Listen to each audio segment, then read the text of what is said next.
in Africa?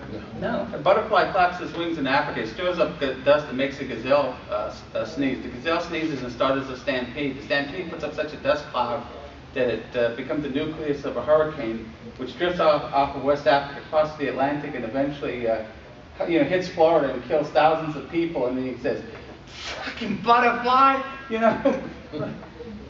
don't know if it's alternate history, but there are crucial. My personal experience is you don't know what the crucial node points in life are going to be. So you don't know. Had Hitler passed the second exam for entrance to the Art Academy, he actually had some talent as a painter. He could do landscapes that that were decent. He flopped on the nude, but that's that's an artistic license. But like we all know what's called déjà vu. In my life, in déjà vu, I've strangely enough had déjà vu moments that later I found out what they meant. And for instance, when I was a Boy Scout, I was going to a summer camp in New Hampshire, and I saw a new car that had just been introduced by AMC at the time. It was called the Gremlin. And I saw the Gremlin and I said, something about that car really attracted my attention. I had that déjà vu moment. 16 years later, I was dating a young lady in New York City. Her son came home early, dismissal from school, and interrupted burglary in her apartment. And the burglars murdered him and then set the apartment on fire. And she took her to a mental institution. And I left New York. And I had to find a car to drive to Texas. Guess what car I bought from a professor? A Gremlin. Took me to Texas. I get to Texas, and a year or two later, I come to a newspaper office. The first day of my job, I look at this newspaper office and go, oh, I'm getting such a sense of deja vu. I've never been in this town before. I've never seen this building before. Because of the work I did at that newspaper, a year later they transferred me to another town. That's the town where I met my wife and married her.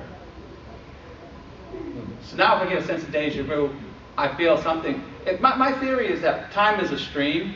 When you drop a rock in a stream, the waves don't flow with the stream. They propagate evenly, right? So maybe if you drop a big enough rock, the waves going towards you will actually reach you. And that's what gives you the sense of deja vu. The Gremlin, the newspaper, there was such major turning, but I had no idea it was going to be that way. And somehow upstream, the drop, the expanding waves big enough that I felt it. And maybe that's what deja vu is. A lot of things would have changed, depending on those node. Those are personal. What we're talking about is the things that everybody can relate to. But they're personal things. You talk about Hitler. What influenced Hitler? Was his development warped because his mother died of a painful, breast cancer? So how about a story where you go back in time and save Hitler's mom? Yeah. Instead of killing him, yeah, but save his mom and see what changed that. Yeah, because his father apparently was a real son of a bitch. Yeah. I like to go back in time and explain to the guy who named the car the Gremlin. That's really not a great name for a car. Because Gremlins make things break. I'm not going to buy a car and the whole premise is this is going to break down. Tell that to the guy who named the Nova, too. Nova, it doesn't go. Big seller in South America.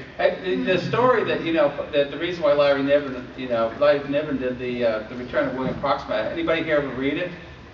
Yeah, the thing is that William Proxmire, who he was a senator who thought the space program was a boondoggle and thought it was a waste of money. He figures he recognized that Heinlein had a large influence in getting people accustomed to the idea of space travel and space exploration through his fiction. So he comes up with the idea, okay, I'm going to solve this problem. He goes back in time and gives Heinlein an injection of antibiotics so he doesn't come down with tuberculosis and made him leave the Navy. Of course, when he comes back, he looks up and the space stations, the spaceships circle the track. Because Heinlein stayed in the Navy and started the space program.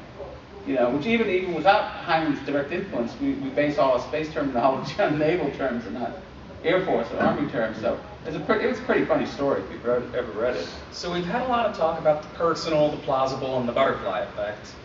And that again touches on another big alternate history divide. Where do you drop the balance between trying to keep it gritty and realistic and what I like to nickname the rule of cool, where rather than plausible, you hand Theodore Roosevelt a laser minigun and have him fight Martians. Real story, by the way. But where do you kind of strike the balance between keeping it realistic and having real fun with the genre? Well, like everything else in terms of writing, it comes down in the end to the good old, much discussed willing suspension of disbelief. I have a little trouble with Teddy Roosevelt with a laser weapon, but I think the change point has to be believable, at least to make it readable for me. And then the consequences that flow from it also have to be believable. For example, Steve Sterling's Dracon series. Now, the change point in this is that at the end of the Revolutionary War, when the Treaty of Paris is signed, the new United States gets Canada. At the same time, in the course of this war, which also involved France, Spain, and the Netherlands, the British had taken over the Cape Colony, the future South Africa. So as a result of these two facts, instead of thousands of American Tories moving to Canada, they moved to South Africa instead. Now, this is all perfectly plausible, a very conservative change point, if you know what I mean. It doesn't involve anything ludicrous, but my problem is that he has a radically different present day growing from this. I don't think it would have made as much difference. Maybe I'm wrong, but would have made a difference, but not a white supremacist superpower based out of South Africa. Not the world-shaking difference that he's postulating. Now, I don't know, maybe somebody's told Steve this and he took it to heart, because then he came out with the Peshawar Lancers, in which no more of these namby-pamby change points. He had a meteor shower annihilate Western civilization. Now, of course, here you have to change not the laws of physics, but what's going on astronomically. I kind of thought in the book you talk about too, that those Icelandic refugees seem to have had some crucial influence on the anti-humanist pagan attitude of the South African system that developed. They quickly reverted back to Norse paganism. Well, basically, Steve created a timeline starting with the American Revolution, in which basically everybody in the history of Western civilization since then, of whom he disapproves, he ships to South Africa. It was, I agree, it was a little unrealistic. I think Steve himself said, because he started writing the book after when apartheid was collapsing in South Africa, he said, well, it was a shitty system, but as a thought experiment, it could have been worse. But he kind of did roll that one out a bit. I agree. I don't think it could have happened. That kind of really anti-humanistic racism, I don't think anybody can partake of. Yeah. Now, of course, there is such a thing, as you say, of just really off-the-wall alternate histories, like the one, I can't remember the title or the author, but it was set in a universe in which everything that the classical Greeks thought about astronomy, physics, and so forth is literally real. But complete with crystal spheres. Alternate reality. Well, Philip Jose Farmer's first published story was called Sail On, Sail On, and it's where the church in the Middle Ages did not fight the Enlightenment, but encouraged it. And then they're going on a voyage of discovery with a little ship that has radio and light bulbs, But then the thing is that it also accepts the view of the world was accurate. So they're trying to find the Portuguese explorers, and they find out too late the Portuguese had sailed off the edge of the world. And these guys are going off the edge of the world after them. I'm glad you mentioned Portuguese explorers, because this leads to something else, and I apologize if I'm getting ahead from here, but sometime, I was talking earlier about a relatively little-known event. Change could have enormous consequences. On the other hand, some things that you might think would have enormous consequences might not be quite so enormous. For example, suppose you went back and shot Christopher Columbus. Someone was going to do that. The European discovery of America around 1500 was inevitable.